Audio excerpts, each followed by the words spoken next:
12 ज्योतिर्लिंग की इस पवित्र सीरीज में आज हम पहुँचे हैं बाबा की नगरी काशी में, जहाँ विराजमान है भगवान शिव के 7वें ज्योतिर्लिंग काशी विश्वनाथ। श्री काशी विश्वनाथ मंदिर वाराणसी का सबसे पुराना मंदिर है और ऐसा माना जाता है कि राजा तोड़ सिंह और रानी अहिल्याबाई होलकर द्वारा 2 बार अलग अलग तोड़े जाने के बाद स्थापित इस मंदिर के बारे में आज भी कई अज्ञात तथ्य मौजूद हैं।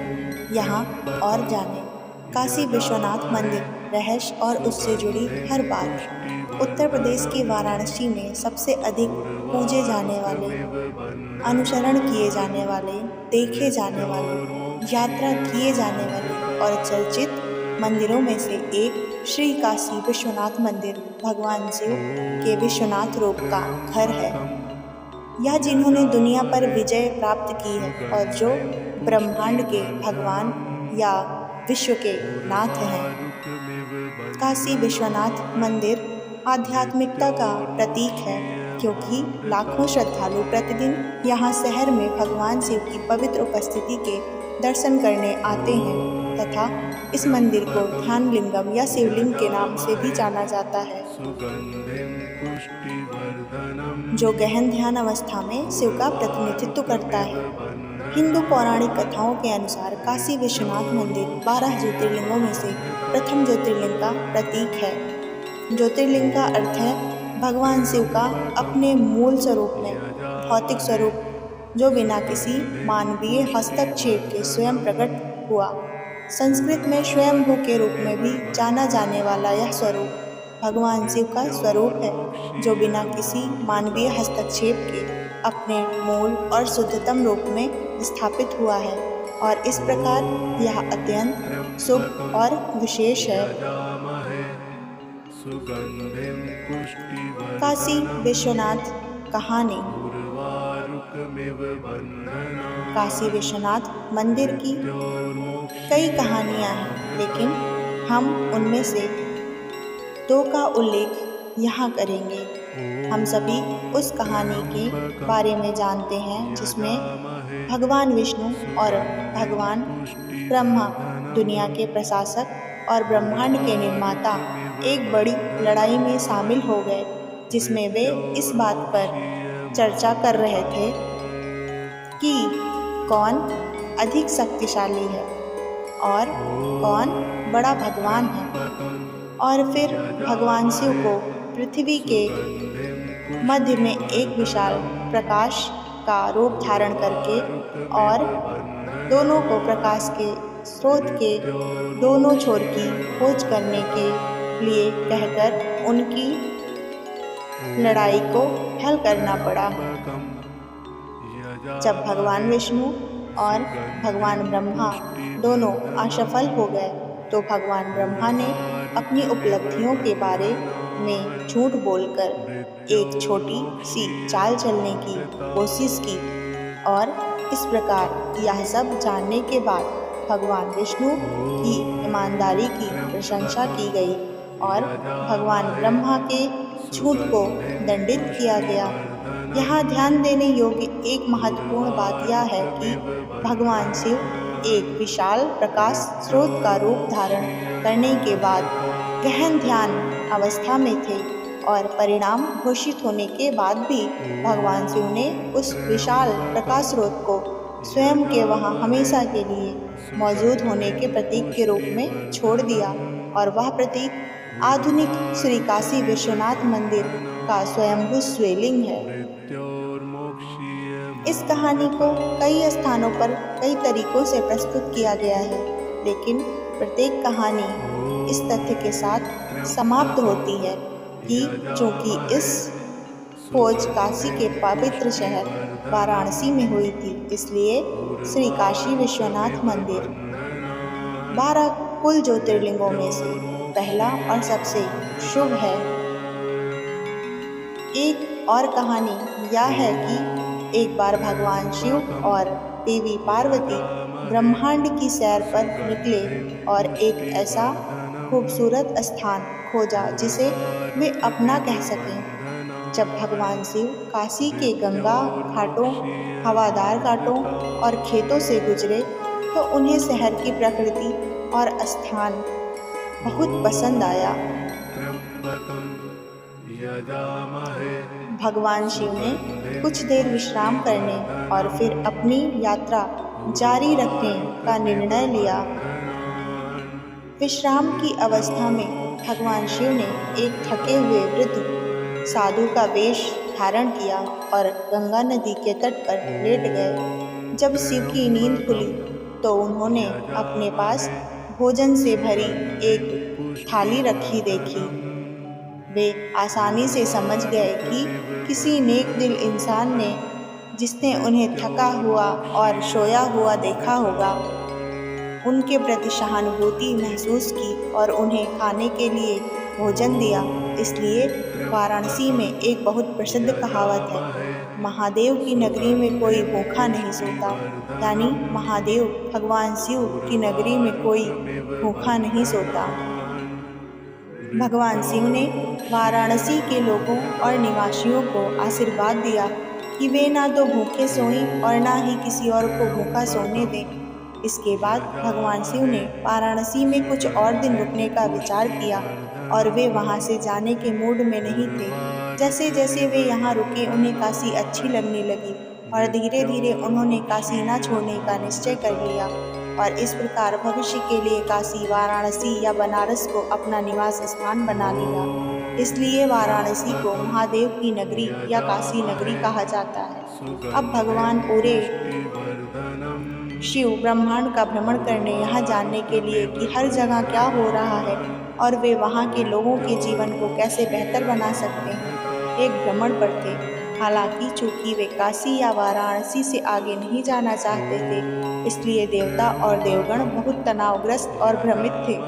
तभी नारद ऋषि या संत नारद को एक विचार सूझा। उन्होंने देवी पार्वती से, जो पहले ही परिक्रमा पूरी कर चुकी थी, अनुरोध किया कि वे भगवान शिव के पास जाएं और उनसे कैलाश पर्वत पर वापस आकर उनकी भूमिका फिर से संभालने का अनुरोध करें। लेकिन भगवान शिव ने जाने से इनकार कर दिया और इसलिए देवी पार्वती ने भी कहा कि वे तभी जाएंगी जब शिव चले जाएंगे, अन्यथा वे जीवन भर काशी में ही रहेंगी। भले ही यह एक कठिन परीक्षा थी और कुछ समय बाद समाप्त हो जानी थी। धीरे धीरे सभी देवी देवता और बाबा काशी आए और भगवान शिव से काशी छोड़ने का अनुरोध किया, लेकिन इसी तरह धीरे धीरे उनमें से प्रत्येक को इस शहर में शांति, सांत्वना और आराम मिलना शुरू हो गया। हर कोई यहाँ लंबे समय तक रहना चाहता था, इसलिए सभी देवता भी काशी में रहने लगे। जब सभी काशी में रहने लगे तो उन्होंने भजन कीर्तन, पूजा अर्चना और दैनिक कार्य काशी में ही करने शुरू कर दिए, जिससे यह पहले से कहीं अधिक दिव्य लगने लगी। यही कारण है कि भगवान शिव काशी के प्रति आसक्त हो गए और उन्होंने इसे आनंदवनी कहा, अर्थात वह स्थान जहाँ बहुत शांति और आराम है। यही कारण है कि वाराणसी एकमात्र ऐसा स्थान है जहाँ प्रत्येक देवी देवता और भगवान के लिए एक स्वयंभू मंदिर है। इसलिए काशी सभी देवताओं और देवियों का स्थान है। काशी में जन्म लेने या मरने वाले हर व्यक्ति के लिए इस जगह से एक विशेष जुड़ाव होता है और यही बात यात्रियों के साथ भी होती है। इस प्रकार काशी विश्वनाथ एक शिवलिंग के रूप में अस्तित्व में आया, जिसमें शिखर के माध्यम से भगवान शिव के दर्शन मात्र को सर्वाधिक महत्व दिया गया। काशी विश्वनाथ मंदिर कुछ समय बाद अस्तित्व में आया। काशी विश्वनाथ का इतिहास। भगवान शिव द्वारा वाराणसी में काशी विश्वनाथ के रूप में अपना एक अंश स्थापित करने के बाद इस मंदिर को प्रारंभिक काल में आदि विश्वेश्वर मंदिर या समस्त विश्वों का ईश्वर कहा जाता था। भक्तगण शिवलिंग को अत्यधिक महत्व देते हुए प्रतिदिन इस मंदिर और स्वयंभू शिवलिंग की पूजा भी करते थे। इतिहास गवाह है कि जब मोहम्मद गजनी और गोरी ने भारत पर आक्रमण करके आदि विश्वेश्वर मंदिर को ध्वस्त करने की कोशिश की, तो वह शिवलिंग को ध्वस्त नहीं कर सका और उसे खदेड़ने के बाद राजा मान सिंह और टोडरमल ने मंदिर का पुनर्निर्माण करवाया। कई वर्षों बाद औरंगजेब ने फिर से मंदिर को ध्वस्त करने की कोशिश की और मंदिर के ऊपर एक मस्जिद बनवा दी। भक्त अभी भी काशी विश्वनाथ मंदिर में आस्था रखते हैं और मंदिर में पूजा अर्चना करते रहते हैं। कई वर्षों बाद मराठा रानी अहिल्याबाई होलकर ने हिंदू मंदिर की भूमि पर पुनः अधिकार कर मंदिर का पुनर्निर्माण कराया। इस प्रकार उन्होंने मंदिर को काशी विश्वनाथ यानी काशी में विराजमान ब्रह्मांड के स्वामी कहा। इसलिए उन्हें सबसे बहादुर योद्धा माना जाता है, जो हड़पने वालों से अपनी भूमि वापस लेने में सफल रही, जबकि अन्य शासक इस कार्य में असफल रहे। तब से स्वतंत्र भारत सरकार मंदिर क्षेत्र को एक ऐसा स्थान बनाने के लिए कई परिवर्तन, आवंटन और सुधार कर रही है, जहां भक्त अपनी आस्था को बेहतर ढंग से प्रबंधित कर सके। 2021 में भारत के प्रधानमंत्री श्री नरेंद्र मोदी ने एक बड़ा निवेश किया, जिसमें उन्होंने मंदिर के पूरे क्षेत्र के पुनरुद्धार और इसे गंगा नदी के घाटों से जोड़ने वाले मंदिर गलियारे के निर्माण के लिए एक बड़ा बजट आवंटित किया। इसके बाद औरंगजेब द्वारा निर्मित ज्ञानवापी मस्जिद को लेकर लगातार विवाद चल रहा है, क्योंकि विभिन्न विचारधाराएं हैं, जिनमें से एक दावा है कि मस्जिद में और भी हिंदू पूजा स्थल छिपे हैं और इसे ध्वस्त करने के बाद ही न्याय की पूर्ण स्थापना होगी।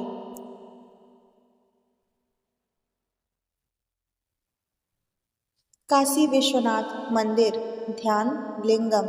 काशी विश्वनाथ मंदिर को ध्यान लिंगम क्यों कहा जाता है? इंटरनेट पर कई स्रोतों ने दावा किया है कि श्री काशी विश्वनाथ मंदिर को ध्यान लिंगम या ध्यान लिंग माना जाता है। आइए देखें कि यह कितना सच है। अगर यह सच है, अगर हम ध्यान लिंग या ध्यान लिंगम शब्द को दो भागों में बांटें, तो संस्कृत में ध्यान का अर्थ है ध्यान या एकाग्रता और लिंग या लिंगम का अर्थ है वह रूप जो मदद करता है। इसलिए ध्यान करने में मदद करने वाले रूप को आमतौर पर ध्यान लिंगम या ध्यान लिंग कहा जाता है। सामान्य शब्दों में वह स्थान जहां आप शांति से बैठ सकते हैं, जीवन, मृत्यु और आसपास की हर चीज के बारे में सोच सकते हैं और जीवन का भरपूर आनंद ले सकें, वह ध्यान लिंगम है। यह वह रूप है जो आपको काम करने और पूजा करने के लिए पूरा माहौल देता है। काशी विश्वनाथ मंदिर के बारे में बहुत कुछ कहा और अनकहा गया है, लेकिन इसे सबसे महत्वपूर्ण माना जाता है क्योंकि यह 12 ज्योतिर्लिंगों में से पहला है और इसे सबसे पवित्र और प्रिय माना जाता है। यही कारण है कि लगभग 7 करोड़ लोग पवित्र शिवलिंग के दर्शन करते हैं और अपने जीवन में सकारात्मकता लाते हैं। ऐसी ही 12 ज्योतिर्लिंग की अद्भुत कथाएं जानने के लिए हमारे चैनल को जरूर सब्सक्राइब करें। अगर आपको बाबा विश्वनाथ की यह कथा पसंद आई हो तो वीडियो को लाइक करें और कमेंट में लिखें हर हर महादेव।